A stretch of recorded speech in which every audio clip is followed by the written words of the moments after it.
আসসালামু আলাইকুম, আমন্ত্রণ জানাচ্ছি জাগো স্পোর্টসে। আপনাদের সাথে আছি আমি সিদ্দিকুর রহমান সিদ। শুরুতেই জানিয়ে দেব সংবাদ শিরোনাম। পাপনের বিদায়, বিসিবি সভাপতি হওয়ার দৌড়ে সামনে এলো ৩ জনের নাম, আসছে বড় চমক। ক্রিকেট বোর্ড ব্যক্তিগত এজেন্ডা বাস্তবায়নের জায়গা না, অবসরের পর রাজনীতি করা উচিত, সাকিব মাশরাফিকে ইঙ্গিত করে সোহানের বিস্ফোরক মন্তব্যে তোলপাড়। রুবেল ও ইমরুলের পর বিসিবির দুর্নীতি চোখে আঙুল দিয়ে দেখিয়ে দিলেন নুরুল হাসান সোহান। বদলে যাচ্ছে শেখ হাসিনা যুব উন্নয়ন ইনস্টিটিউটের নাম, যা জানালেন ক্রীড়া উপদেষ্টা। দর্শক, শুনছিলেন শিরোনাম, এবারে বিস্তারিত। পাপনের বিদায়, বিসিবি সভাপতি হওয়ার দৌড়ে সামনে এলো ৩ জনের নাম, আসছে বড় চমক। সম্প্রতি সময়ে বাংলাদেশের রাজনীতিতে পট পরিবর্তন হয়েছে, আর এরপর থেকেই আলোচনায় আসছে বাংলাদেশের ক্রিকেট বোর্ড বিসিবি। কেননা সরকারের পতনের পর থেকে বিসিবি সভাপতি নাজমুল হোসেন পাপন কোথায় আছেন কেউ জানে না। আর এইভাবে তো একটা দেশের ক্রিকেট চলতে পারে না। এই সমস্যা কাটাতে অন্তর্বর্তীকালীন সরকারের অধীনে বিসিবিতে নতুন সভাপতি নিয়োগ দেওয়া যায় কিনা সে ব্যাপারে আইসিসির সাহায্য কামনা করেছেন সদ্য নিযুক্ত যুব ও ক্রীড়া উপদেষ্টা আসিফ মাহমুদ। বিসিবির কার্যপ্রক্রিয়া চালু রাখতে নতুন কাউকে দায়িত্ব দেওয়ার কথা ভাবছেন তত্ত্বাবধায়ক সরকারের উপদেষ্টা আসিফ। আর বাংলাদেশ ক্রিকেট বোর্ড বিসিবির সভাপতি হওয়ার দৌড়ে ৩ জনের নাম সবচেয়ে বেশি আসছে। তারা ৩ জনের মধ্যে 2 জন বাংলাদেশ ক্রিকেট বোর্ডের বিসিবির পরিচালক পদে বর্তমানে নিযুক্ত আছেন। বাংলাদেশের সাবেক অধিনায়ক আকরাম খানের নামটি আসছে সবচেয়ে বেশি। এর আগে যখন বিসিবি সভাপতি পাপন জানিয়েছিলেন তিনি আর থাকছেন না বিসিবি বসের দায়িত্বে, তখন সবার আগে যে নামগুলো আসছিল তার মধ্যে অন্যতম ছিলেন আকরাম খান। বিসিবির অন্তর্বর্তীকালীন সভাপতি হতে পারেন খালেদ মাহমুদ সুজন, তবে হওয়ার চান্সটা কম।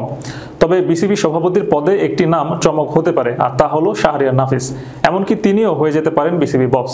আর প্যারিসে এক বড় সংগঠনের সাথে আলোচনা হয় বাংলাদেশের অন্তর্বর্তীকালীন সরকারের প্রধান উপদেষ্টা ডক্টর মোহাম্মদ ইউনুসের।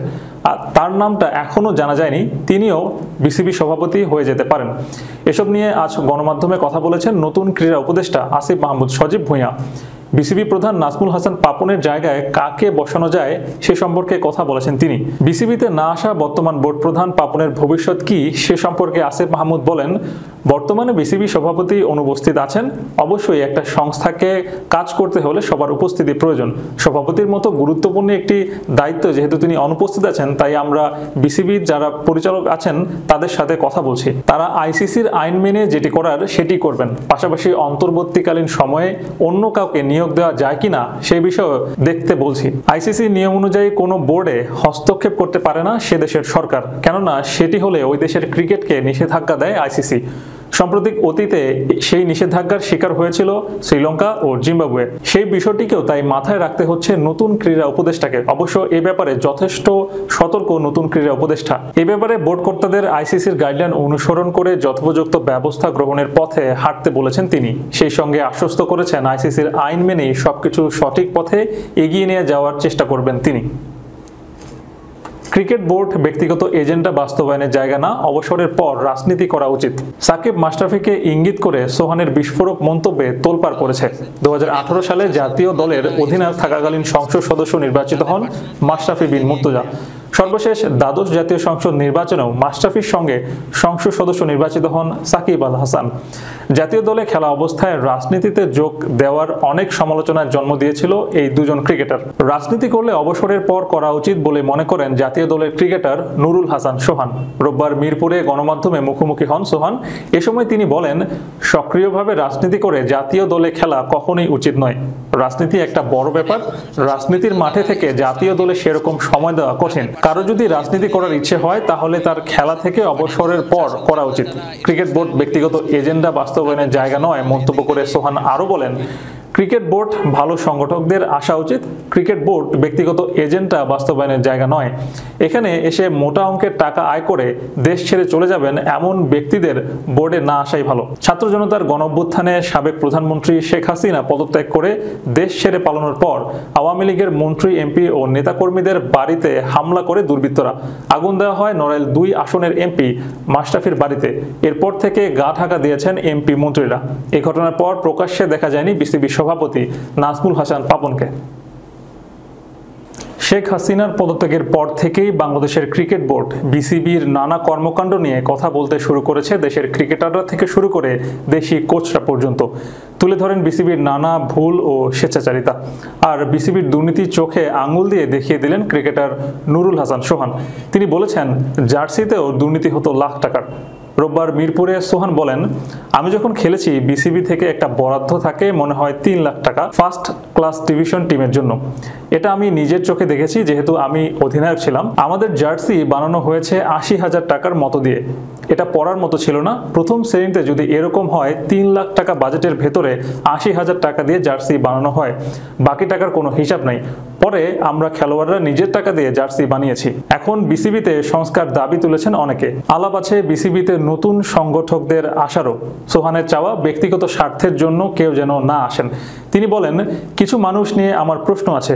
অবশ্যই বিসিবিতে অনেক ভালো মানুষ আছে, ক্রীড়াঙ্গনেও আছে, কিন্তু এমন মানুষ আসা উচিত না যারা স্পোর্টস নিয়ে ব্যবসা করতে চায়। ব্যক্তিগত এজেন্ডা নিয়ে আসে, তাদের ক্রিকেটে আসার দরকার নাই। দায়িত্ব গ্রহণের পর প্রথম কর্মদিবসে সচিবালয়ে এসেই বেশ কয়েকটি গুরুত্বপূর্ণ সিদ্ধান্ত নিয়েছেন অন্তর্বর্তীকালীন সরকারের যুব ও ক্রীড়া উপদেষ্টা আসিফ মাহমুদ।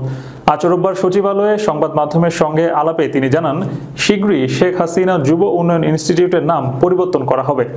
ক্রীড়া উপদেষ্টা আসিফ মাহমুদ এই প্রসঙ্গে বলেন, যুব ও ক্রীড়া মন্ত্রণালয়ের অধীনে শেখ হাসিনা যুব উন্নয়ন ইনস্টিটিউট আছে, এটির নাম পরিবর্তন করতে চাই। যেহেতু বাংলাদেশে সহিংসতার সঙ্গে শেখ হাসিনার নাম জড়িত আছে, অনেক শিক্ষার্থী ও জনতা মারা গিয়েছেন। আমরা মনে করি এর পেছনে জড়িত তিনি। সেই জায়গা থেকে শুধু আমাদের নয়, প্রতিটি মন্ত্রণালয়ে এটি করা হবে।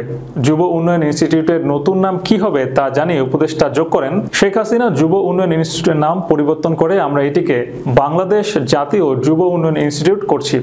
দ্রুতই এটা সম্পন্ন করা হবে। গত বৃহস্পতিবার শপথ গ্রহণ করেন ডক্টর মোহাম্মদ ইউনূসের নেতৃত্বাধীন অন্তর্বর্তীকালীন সরকার। সে সরকারে ছাত্র প্রতিনিধি হিসেবে রয়েছেন বৈষম্য বিরোধী ছাত্র আন্দোলনের অন্যতম সমন্বয়ক আসিফ মাহমুদ। তাকে যুব ও ক্রীড়া মন্ত্রণালয়ের দায়িত্ব অর্পণ করা হয়েছে। এই দায়িত্ব পাওয়ার পর আজই প্রথমবারের মতো সচিবালয়ে অফিস করেন উপদেষ্টা আসিফ। তাকে মন্ত্রণালয়ে বরণ করে নেন যুব ও ক্রীড়া মন্ত্রণালয়ের সচিব ডক্টর মহিউদ্দিন আহমেদ ও অন্যান্য কর্মকর্তারা। শেষ করার পূর্বে সংবাদ শিরোনামগুলো জানিয়ে দিচ্ছি আরও একবার। পাপনের বিদায়, বিসিবি সভাপতি হওয়ার দৌড়ে সামনে এলো 3 জনের নাম, আসছে বড় চমক। ক্রিকেট বোর্ড ব্যক্তিগত এজেন্ডা বাস্তবায়নের জায়গা না, অবসরের পর রাজনীতি করা উচিত, সাকিব মাশরাফিকে ইঙ্গিত করে সোহানের বিস্ফোরক মন্তব্যে তোলপাড়। রুবেল ও ইমরুলের পর বিসিবির দুর্নীতি চোখে আঙুল দিয়ে দেখিয়ে দিলেন নুরুল হাসান সোহান। বদলে যাচ্ছে শেখ হাসিনা যুব উন্নয়ন ইনস্টিটিউটের নাম, যা জানালেন ক্রীড়া উপদেষ্টা। দর্শক, এই ছিল এখনকার মতো। এতক্ষণ আমাদের সাথে থাকার জন্য ধন্যবাদ সবাইকে। আল্লাহ হাফেজ।